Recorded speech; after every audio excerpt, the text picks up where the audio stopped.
America ಮತ್ತೆ ಭಯೋತ್ಪಾದಕರು ಬಂಡುಕೋರರ ಸಂಘಟನೆಗಳ ವಿರುದ್ಧ ದೊಡ್ಡ ಕಾರ್ಯಾಚರಣೆಗೆ ಕೈ ಹಾಕಿದೆ. ಇಷ್ಟು ದಿನ ಇಸ್ರೇಲ್ ಅಮೆರಿಕದ ಬೆಂಬಲ ಪಡೆದು ಉಗ್ರ ನಾಯಕರನ್ನ ಕಮಾಂಡರ್ಗಳನ್ನ ಟಾರ್ಗೆಟ್ ಮಾಡಿ ಕ್ಷಿಪಣಿ ದಾಳಿಯನ್ನ ನಡೆಸ್ತಾ ಇತ್ತು. ಇದೀಗ ಜಗತ್ತಿನ ದೊಡ್ಡಣ್ಣನ ಪಡೆಗಳು ನೇರವಾಗಿ ಫೀಲ್ಡ್ಗಿಳಿದಿವೆ. ಇರಾಕ್ನಲ್ಲಿ ಐಸಿಸ್ ಮುಖ್ಯಸ್ಥರನ್ನ ಹೊಡೆದು ಹಾಕಿದ ಬೆನ್ನಲ್ಲೇ ಯೆಮೆನ್ನಲ್ಲಿ ಮತ್ತೊಂದು ಕಾರ್ಯಾಚರಣೆಯನ್ನ ಅಮೆರಿಕದ ಸೆಂಟ್ರಲ್ ಕಮಾಂಡರ್ ನಡೆಸಿದೆ.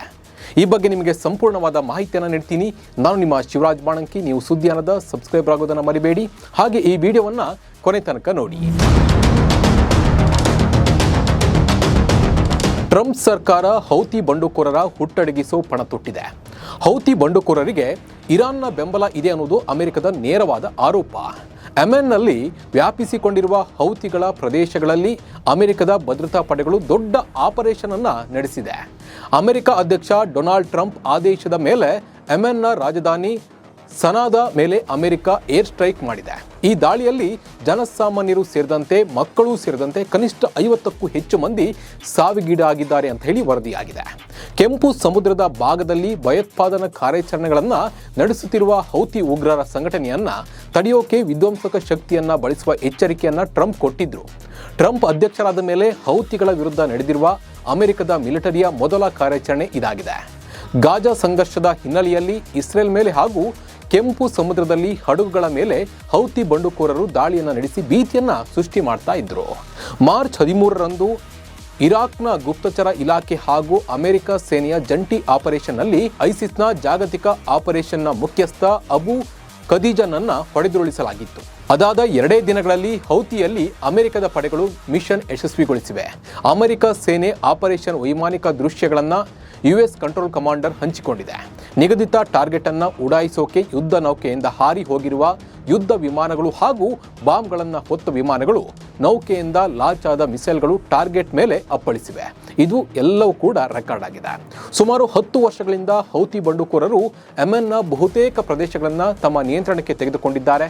ಇರಾನ್ಗೆ ಸಂಪೂರ್ಣ ಬೆಂಬಲವನ್ನು ಕೊಡುವ ಈ ಹೌತಿ ಬಂಡುಕೋರರಿಗೆ ಇರಾನ್ನಿಂದಲೂ ಅಷ್ಟೇ ಸಹಕಾರ ಸಿಗ್ತಾ ಇದೆ.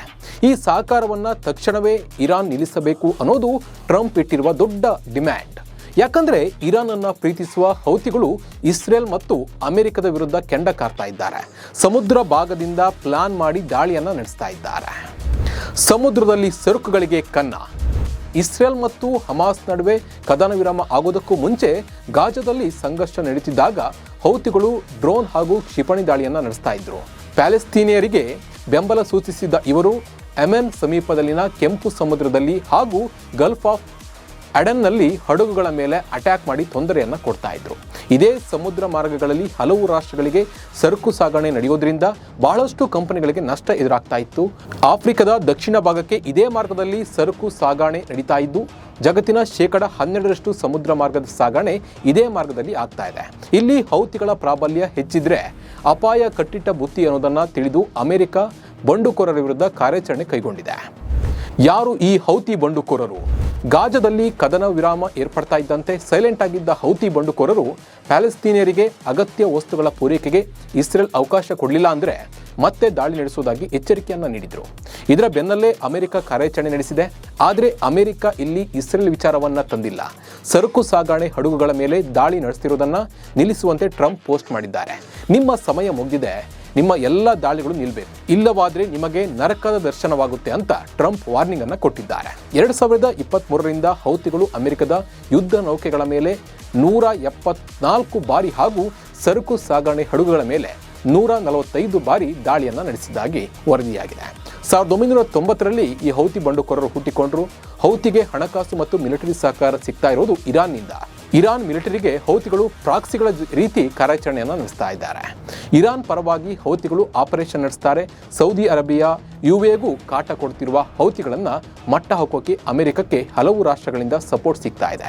ಈಗ ಅಮೆರಿಕ ಕೊಟ್ಟಿರುವ ಏಟಿಗೆ ಹೌತಿ ಭಯೋತ್ಪಾದಕರು ಸ್ವಲ್ಪ ದಿನ ಸೈಲೆಂಟ್ ಆಗಿದ್ದು ಮತ್ತೆ ತಮ್ಮ ನರಿಬುದ್ಧಿ ತೋರಿಸಬಹುದು. ಹೀಗಾಗಿ ಅಮೆರಿಕ ಕೂಡ ಅದಕ್ಕೆ ಮಾಸ್ಟರ್ ಪ್ಲಾನ್ ಕೂಡ ರೆಡಿ ಮಾಡಿದೆ.